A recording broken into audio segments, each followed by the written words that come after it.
Welcome back to Brush Up Your Game, and Wave 14's U.S.S. Pegasus.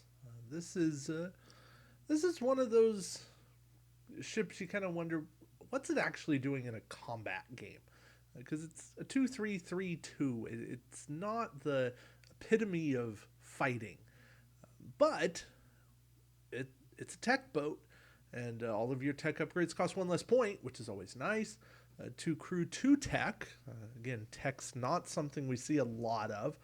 Uh, it's only going to give you an evade, a target lock, and a scan. No battle stations here. So, again, all the signs are pointing to it's not meant for combat. Like I said, we don't have a weapon slot. We don't have battle stations. We're not looking uh, to engage in the heavy combat here. We're looking to play a support role. Maneuver dial, pretty agile, nice come abouts, 2 and 3 turns. Not going to move super fast. It's an old ship, but nice assortment of green. We do stuff with that? Yeah, I think we can. Generic loses a crew slot, but it's down at 12 points, and that's because of the recost we got with the Grissom. So should the named ship be discounted? Yeah, I think so. Eric Pressman is as a captain and as an admiral. We'll get there. Is a 3 skill, no talent. Yeah, both ways. There, 2-pointer, action, disable a tech to gain an attack die, or discard a tech to gain 2. I can kind of justify discarding a tech to get 2 upgraded attack dice. But the action disable for 1, not worth it. Waste of time, waste of everything there. Not going to be what we want. Ronald Moore, intriguing captain here. If your ship has a hull value of 3 or less, during the activation phase, you may disable this card to place battle station token beside your ship. For a 1-point captain and 2 skill, ignore that much of it. Riker from the Hood gets better as a crew. He adds more conversions when the captain is disabled. And that extra piece works really well here with Ronald Moore, because then you get a battle station token for offense, and you get Riker's ability for defense. And I think those two work very synergistically. You can put Ronald Moore on like the Sutherland or the Enterprise D, the defensive, make everybody roll 1 less defense die when they attack you version of Moore, or of the D. And Moore brings in that quality, and I think there's a lot to like there. It's not amazing, but if you're only looking for a tiny captain boost, this is a decent idea, especially if you're trying to put battle stations on a ship that doesn't have battle stations. It's a good call. Eric Pressman's admiral ability to lose a captain skill, I'm just not doing it. This is one of the worst admirals, and I think I did that in my rankings video. I called Eric Pressman one of the worst admirals. The phasing cloaking device. You get to add cloak and echo to the action bar. Each time your ship performs the echo action, you roll an attack die. On a hit, you suffer damage to your hull, and while cloaked, your ship can only perform green maneuvers. It doesn't lose its actions when overlapping another ship's base or an obstacle. That much is nice. And you suffer no damage when overlapping obstacles. Okay, fine, cool. That much is cool. That's nice.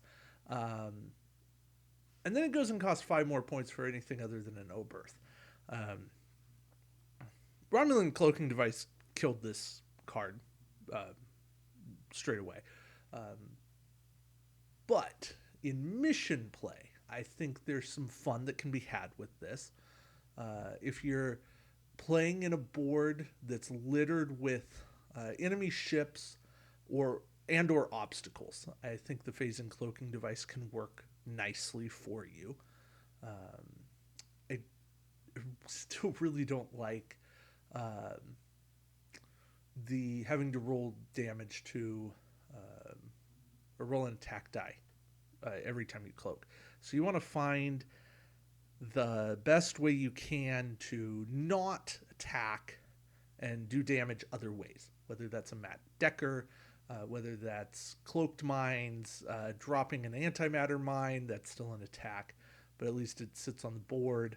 Um, you got to find other ways to do damage. Um, but like I said, I think this kind of card is almost completely restricted to mission play rather than any sort of competitive situation. Specialized shields. When defending, while your ship still has active shields during the modified defense dice step, you can reroll one of your blank results. That okay, cool, nice little passive ability. When severing damage from an obstacle or minefield, subtract one damage from the total damage. Cool. And this upgrade can only be purchased for a Federation ship with a hull value of 3 or less. Okay. Too specialized of a card to cost 4 points. Doesn't do a lot. Although it is a nice little counter to cloaked mines, because that is damage from minefield. Okay. The damage from obstacle, again, if your board's littered with obstacles, specialized shields can come into play. If you're trying to navigate a very narrow play situation. So again, certain missions, this is going to come in. Other than that, this is a card that's going to be on the outside. I can see the potential for a card like this. I just don't think it's wide enough to really exist. Okay, escape pod. When your ship's destroyed before removing it from the play area, place an escape pod token. It's about the size of a mission token, really small. Within range 1 of your ship, and then choose your captain and or up to 2 of your crew upgrades and place them under this card. Do not discard these cards with the ship. So, you're salvaging characters. And I like that. It's thematic, it's cheap, 1 point, and it gives you a chance to pick up these characters later on and add them to your ship. I like that. It's super thematic. I think it fits well. And you can run escape pod with something like I Stab at Thee. And even on the Grissom, it works well because then you've got that the ability that says when the ship is destroyed, stuff happens. Then you've got escape pod, and you can have a lot of stuff that actually comes from your ship being destroyed. Not that we ever want that to happen, but when it does, because that's inevitable, you can still have some good from it. All right. Riker. And this version of Riker is a redo. This comes back on the Grissom pack, so we'll see it there. But unique card, 4 points. You get a 3 skill boost. If the captain is disabled or discarded, you keep skill 5, so that much is nice. And if you were to get communications failure, that's where you become skill 0.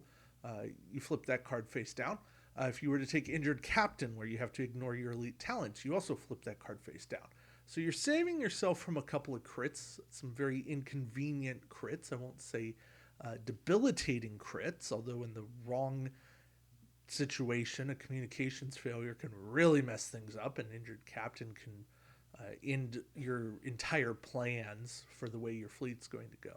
So this Riker has potential, definitely not in my top 3 Rikers, but I consider this card at least playable in the right kind of build. Doesn't always fit my build style, but if you're looking for the skill boost and some protection, this is a decent way to go.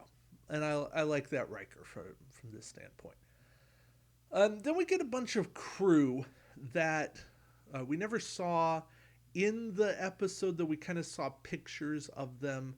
And these are named a lot after the like production staff on Next Gen.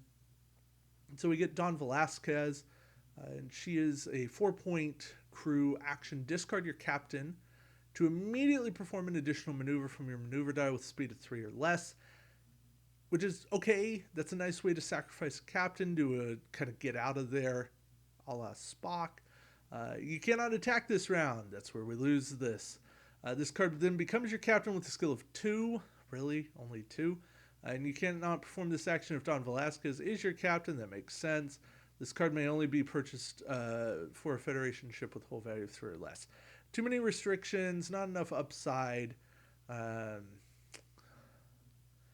In the right kind of situation, you can do this to do like a 3 come about. But I'm not loving it, and it's too expensive and has not held up to what additional maneuvers have done. Plus, losing your attack is way too much of a penalty. Andy Simonson is a 2-point crew. After completing your ship's move before declaring your action for this round, you can discard this card to target a ship within range 1 to 3 of your ship and look at that ship's chosen maneuver. Why a discard? Why 2 points? I guess it's some slight reward for moving early, but again, so situational, so so little benefit for the cost, the opportunity cost of the crew slot, the points. I'm not there. I haven't bought into it. It can work with newer players if you're trying to figure out, like, do you use an ability to try to take an extra move? Do you target lock? Do you sensor echo? That sort of thing, right? If you can try to figure out to sensor echo because you know a ship's going to move, and if you echo that you might cause them to bump, that sort of thing, that would be a cool use for this card. But those situations are so rare.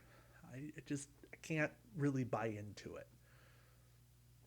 Then we have Phil Wallace, another 2-point crew. Before you move, after revealing your maneuver dial, you can disable this card to reduce your ship's speed by 1 down to a min of 1. The best use I've come up for Phil Wallace is the same types of things for a friendly tractor beam. I think it was the Kazon tractor beam, where you can slow yourself down. And it's to do a slower come about, like a 2 come about, which has cool potential, or to do a 1 turn. Those are fun options, but they're not enough to justify the disable, the points. And it's limited to 1 ship, the ship you put Phil Wallace on. If he could connect with ships within range 1, then I would really consider him to be viable. But because he's only on his ship, and I get thematicism of most characters, most engineers only working on their own ship, but I don't know. I can't love it. This one intrigues me the most of the production crew so far, though. And then we get Eric Motz, and this is actually the most intriguing of the cards. Add a tech upgrade slot to your upgrade bar for 2 points until systems upgrade comes along, or maybe it did come along. Systems upgrade is the best way to get a tech slot because it's also 2 points and it gives you a shield and it occupies any slot you want. Eric Motz is a great way to get a tech slot because he's 2 points. And Federation have an abundance of crew slots and a dearth of tech slots. So, still not the best card because you are paying 2 points just to convert a slot. And that feels excessive to me with no other benefit. But if you got to have it, you got to have it. And I'm never going to tell somebody that something they really need to make their build work isn't worth having. So Eric Motz serves a purpose. Is that purpose great? No. But it's still a purpose in the game. And then these are the rules for the escape pod token. I'm not going to read them out. But yeah, just know it has 1 hole. Ships can attack it. And if they do, it's kind of a benefit to you. And from there, yeah, ship can pick it up and get the crew and the captain. So, Pegasus as a whole has some neat ideas, has been outclassed, but I think it is a pack that's worth exploring the ideas in. Nothing here jumps out. Nothing here has really stood the test of time. Yet there's still things that feel fun and different. This pack felt experimental to me. And I'm okay with experimental. This is the type of ship I sit there and I go, I didn't have high expectations. I would have liked a better phasing cloaking device, but I'm okay with it being what it is because I wasn't expecting much. And aside from that, like Ronald Moore, fun, but again, experimental, weird, different. And Pressman, like, really? That's the best you could come up with? Yeah. Um, so, is it worth tracking down?